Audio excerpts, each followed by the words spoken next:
What I'm getting at is that each form of knowledge has a function and a problem it's trying to resolve. And this problem can basically be boiled down to a mystery seeking to be solved by those that exercise the particular form of knowledge that they're exercising.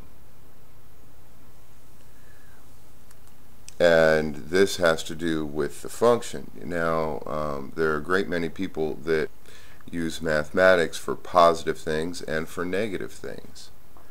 And the positive and negative things stem from what's going on within them. You know, what is their relationship to the mystery they're trying to solve? And are they trying to solve a mystery at all? Well, ultimately they are, I think, at their deepest root, if you have enough time to relate to them. But what I've discovered in my relationships, and this is just so fruitful for me, is that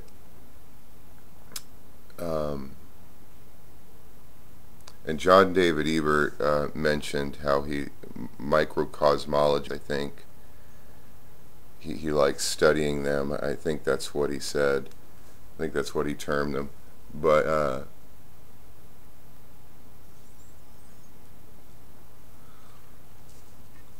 for me, I start relating to somebody and I'm trying to discover the definitions of their terms and phrases. And then from there, I'm trying to discourse with them and interact and relate with them to try to come in contact with the values that inform these definitions of these terms and phrases that they're using as their main guides through their life. I'm sure you've had relationships. People have relationships with certain others that use a certain language structure, and there are certain action words that they use and descriptive words that they use, and you know, they have a language structure. You know what they're going to say, how they're going to say it. You learn, you know, about them through these things and through what they say.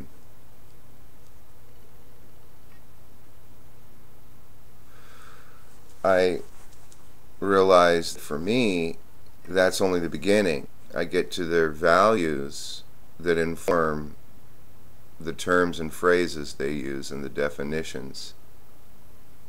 And then from there, I engage the feelings that are informing their evaluations. And I ask them about the feelings, you know, how is it that you feel about this evaluation that you've always had right now? And I by doing this, they become detached somewhat from their evaluations, their values. And this can be really destabilizing for a lot of people, to look at their own values and then realize how their values shift and change according to the feelings they have at any particular moment. But the key for me, and I've run into all kinds of problems with this, people get all defensive and they want to protect themselves and they think that I'm like assaulting them or something. It's crazy. It's really crazy. I've come to realize that the vast majority of people will only want to communicate these things and come in contact with these regions of their being that are unfolding and becoming and growing and changing with a very particular set of people. You know, like I could talk about certain things to certain guys and they'll go, wait a second, are you gay? That's interesting. Why? Where's this? Because I look at these, that's another term and a phrase with a connotation, and the connotation has to do with a negative feeling, and I realize it's a defensive technique. And I've also learned that people's sexual orientation basically drives a great many people. And by understanding someone's sexual orientation and then titillating their fancy, that which stimulates their sexual orientation. You can start controlling them, and I see this all over the place. You know, it's in media, it's in advertising. They all understand this stuff. But a lot of people don't step back and observe, you know, why are you doing this? What are your values that are informing this kind of behavior? You know, so I go in the process of, you know, detaching from that and observing it somewhat. And I've run into all kinds of problems with people who say to themselves, I realize that generally speaking, they only want to come in contact with these depth levels of their being with a preconceived notion of a person in their mind. For instance, a lover. You know, a lot of people say, well, that's what I expect from a lover. You know, I expect to go to these places with a lover, which I find very interesting, and you know, and then that just inspired me to you know, seek out different styles of love, and you know, renditions of love and what love is. And, anyway, but the whole point is that when we come in contact with our feelings, we're closest we can get. Not the emotions. The emotions are intellectual conceptualizations of feelings, in my definitions. They're the closest. Our feelings are the closest we can get to that metaphysical root of our being from which they spring, rather spontaneously. I think of the term divinely superfluous beauty.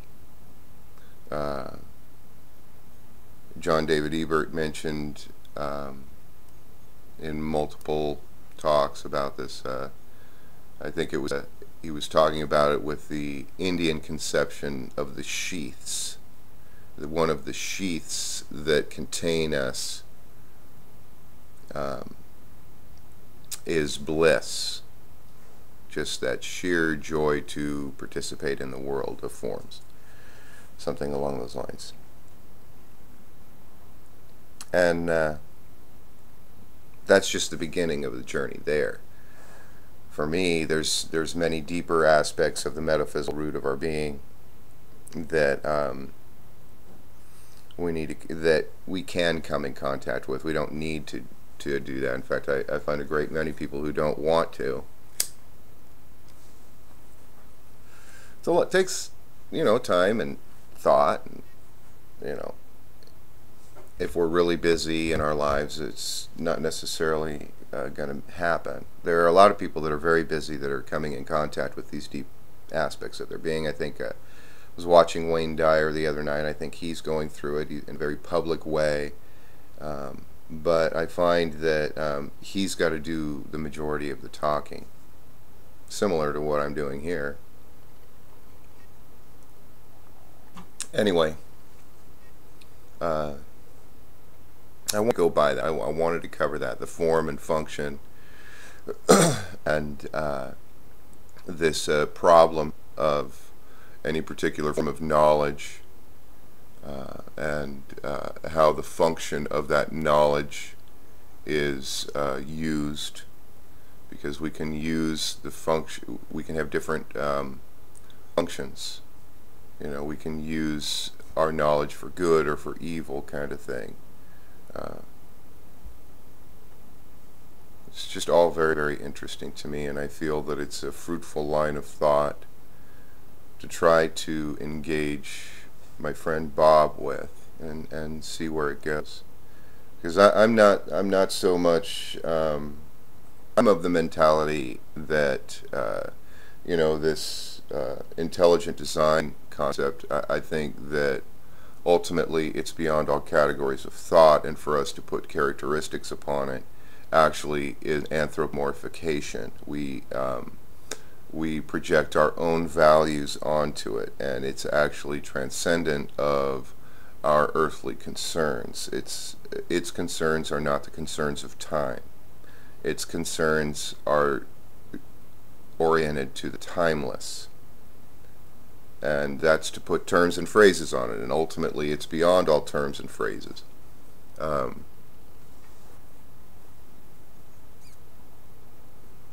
So it's a mystery.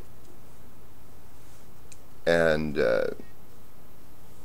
when I first met Bob, I told him, I said, you know, when I present myself to the altar, I understand that there is, and what I mean by the altar, I mean that ultimate, absolute whatever, beyond all terms and phrases.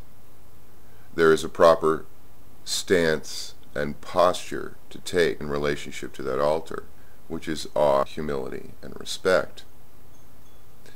And the reason this is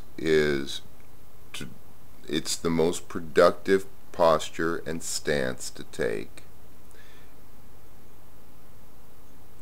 because by projecting my own stuff onto it, I limit it by my own categories of thought, my own experience, and it is ultimately beyond me, beyond my little experience here. And my relationship with people and coming into contact with their terms and their phrases, their forms and their functions, their definitions, the feelings and values and behavior. This is a process of learning to come into contact with that ultimate metaphysical root of our being, which is a mystery.